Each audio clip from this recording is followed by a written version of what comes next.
Hey everybody, Michael Snyder, Pacific Northwest Weather Watch. Today is October 4th, and right now we're looking at the infrared satellite imagery. You can see the ridge of high pressure dug way up into the Gulf of Alaska, allowing this northwest flow to come back down across the region. Weak cold frontal system moving through the area as we speak. We'll take a look at that. We'll take a look at what's to come after that as we turn things back offshore. We'll look at the impact from this system across the Rocky Mountains of Canada, Montana, Idaho, and on in through portions of Yellowstone and some of northwest Wyoming.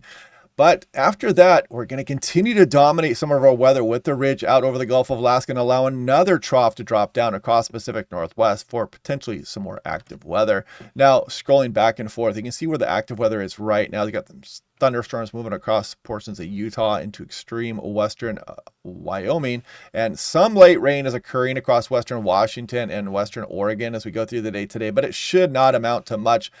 As far as I'm concerned, the roof is probably going to be open there at T-Mobile, the American League Division Series for the Seattle Mariners. A little slice of history. I was working at Boeing Field in 1999 from the National Weather Service, and I called rain the first time they ever closed the roof there at Safeco. So a little fun slice of history for Mariners fans way back when the stadium first opened. So taking a look here, lightning strike density over the last 24 hours, you can see Montana, Idaho, and some of western Wyoming. And you got a couple strikes there across portions of Oregon. Nothing for BC or Washington of note. Now, looking at what is to come here. So if we scroll through there, you can clearly see what we saw in the infrared satellite imagery with the ridge dominating the Gulf of Alaska. Short wave moving through as we go through tonight across interior portions of the Mountain West. We'll look at that in more detail here in a moment. Ridge reaches out, flow turns offshore. Very nice days, but also some gusty winds across some of the higher terrain in some select locations. Then you see this out here. That's our next system kind of rounding that ridge and kind of carving out across Pacific Northwest. And the European last night versus yesterday morning on the right, you can see some of the differences in the model runs and where this upper level low is going to set up. And this is going to have big implications on who sees what kind of weather as we scroll on in through next week, as that Gulf of Alaska ridge is just absolutely dominating our weather here and allows for that northerly flow to carve some of this trough action out. Now, taking a look at the European ensemble, so we'll scroll through here and you can see the ridge reaching out and then the next system come down. So we do have pretty good model agreement on that next system arriving probably at some point on Tuesday for Western BC, then eventually Tuesday night, Wednesday, it carves itself out over the Pacific Northwest. I mean, look at that ridge and this big north and northeast flow just returning back out across the Pacific Ocean.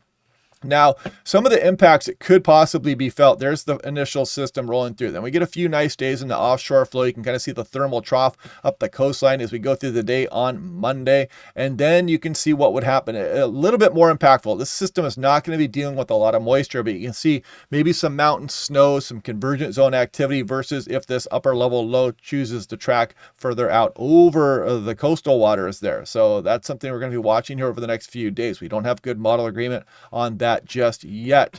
Now, also winds. So let's scroll through here as we go through the day today. Notice the northerly winds start here across the Okanagan River Valley. It's kind of the start of the offshore flow. You can see a lot of this push down across the region. Look how they become easterly across the Cascades of Oregon. They're coming northeast across northwest Washington. Could get gusty out there, even all the way to the coast. Maybe Quileute getting some gusty winds. But look at some of these winds fanning out across Douglas, Grant, maybe all the way across Kittitas and Yakima County. And those could be gusting up over 40 miles per hour. I don't see much chatter about that with the National Weather Service. So heads up if you are in these locations for those gusty northerly winds. Could be some blowing dust and whatnot. And then you can see we keep that flow offshore all the way on and through the day, Sunday, Monday. Here we are into the very early morning hours, probably the strongest cross flow across portions of the Cascades of Oregon. That's very early Monday morning, and we're going to continue that offshore flow as we go on in through much of the day Monday before that next pattern change starts to roll in here. Now, I kind of scrolled ahead here, and you can see, look at Quileute. You can get some of that easterly wind of 38 miles per hour, and look at some of these gusts up over 40, 45 miles per hour, and this would be out of the north here. Okanagan River Valley, heads up for that. Even the Fraser River Valley showing some gusts up over 30 miles per hour. If we scroll off further, well, look at the Oregon Cascades gusting up over 50 miles per hour. That is out of the east. So the Columbia River Gorge is no doubt going to be fairly gusty here as well. Maybe gust to 50. Nothing too extreme there, but you'll notice it, and it's going to be an offshore flow. Now, this will also bring some low relative humidity, so we got to watch out for that activity. There's still some fires ongoing there east of the Cascade Crest for Washington, for example, so we might get a little bit of a bump in some of that fire action. And if we take a look here across portions of the Rocky Mountains of Montana, first winter storm warning of the season, some winter weather advisories, hazardous weather outlooks. There's some pretty strong wording here as well. Some gusty northerly winds, wind chill into the teens, some overnight lows are going to be chilly, and some big snowfall up over 5,000, 5,500 feet across a lot of these areas. And again, major winter weather impacts there. Watch out if you're out there in the backcountry, hikers, campers, be ready for this change. I mean, it's that time of year. Dangerous travel conditions, and they talk about some pretty hefty snowfall amounts there. I think this is Logan Pass, 10 inches of snow for some of those locations, higher amounts above 7,000 feet. Now, if we take a look at that snowfall, scroll through here, and you can see as we go through this afternoon, that's when it starts, actually late morning there for the Rocky Mountains of Canada. And as we go through this evening and tonight into tomorrow morning, those bigger snowfall amounts across the interior portions, this is really not bringing much towards the Washington Cascades at all. I couldn't even find anything out there. But the next system has a bit of a better chance. You can see a few inches coming across some of southwest BC higher terrain, Cascades of Washington, and maybe eventually a little bit for the higher terrain of Oregon there as well as we go off into the extended forecast. And that would be that upper level low doing that. Now, looking at 925 millibars, we'll scroll through this pretty quickly. There goes our offshore flow. You can really see it there as we go out of the northeast and out of the east as we go through the day Sunday, Monday, probably wrapping up at some point on the day Tuesday before that next trough comes through here, and we may start to kick things back onshore, at least temporarily. Then look, we start to return that offshore flow again, depending where that upper level low goes and where a lot of that energy goes. It's rounding the ridge out over the coastal waters. But yeah, you can see a pretty good offshore flow there showing up as we go towards the end of next week. Don't put too much stock in that just yet. We're going to be watching that closely over the next few days. So here's mean sea level pressure, and tell me what you see here. Well, your eyes might fixate on this and across the interior portions, the high pressure and the thermal trough, and that's our offshore flow. And this is going to warm things up for like Western Oregon, Western Washington. It's not a heat wave by any stretch of the summer imagination, but it will be some pretty nice weather.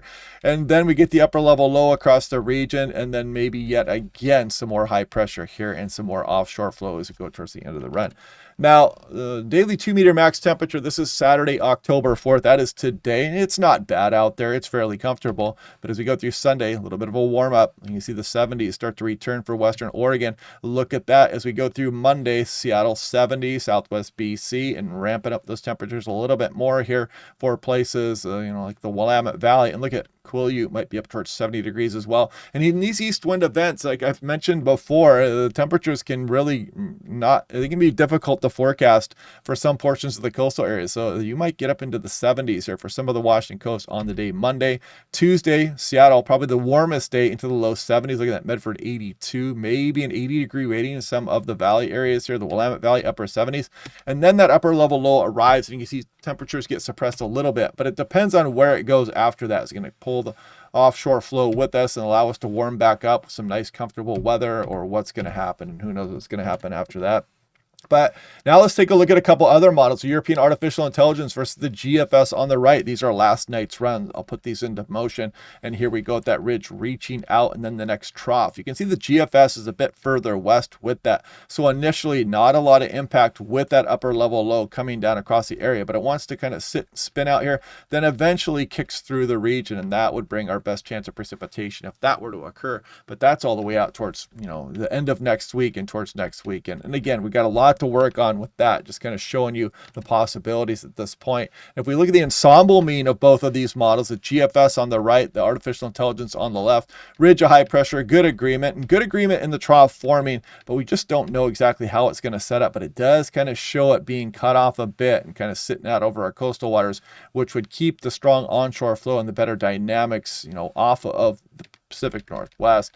And who knows what's going to happen after that. Now, European ensemble mean one more time here. Ridge moves in. This is the deterministic. And again, that trough, it does show it here. So we're getting confidence in the trough. We just don't know where it's going to position itself just yet. So 6 to 10 day above normal for much of the lower 48, but not for the west coast. And look at the state of Alaska, that big ridge kind of dominating things, keeping those temperatures above normal. Below normal here for the west coast, October 9th through 13th. Above normal signal for much of the west, and kind of that signal staying on as we go through the mid portion of October, with still some above normal here across a lot of the region. This was issued September 30th for October 2025. Equal chances here across Pacific Northwest, but that above normal signal continues for the month of October. And this was actually issued October 3rd. This is basically the second half of October. Look at that, below normal temperatures and above normal precipitation. And take that with a grain of salt, obviously. Taking a look here at the drought tendency during the valid period, this is showing you that drought remains but improves for some of these tan areas. The green is likely drought removal here. Hopefully we're going to get some nice precipitation amounts, because we are running a pretty hefty deficit over the last 3 years or so, especially for some locations of the Washington Cascades. But yeah, anyway, going to the Mariner game here today. Hopefully they can take game one, and hopefully the roof is going to be open and there's not going to be any rain falling out there. But, I guess that's why they put the roof on, just in case it does rain, right? So anyway, we'll do this all again tomorrow. Hopefully you guys are having a good day, and I'll talk to you guys later.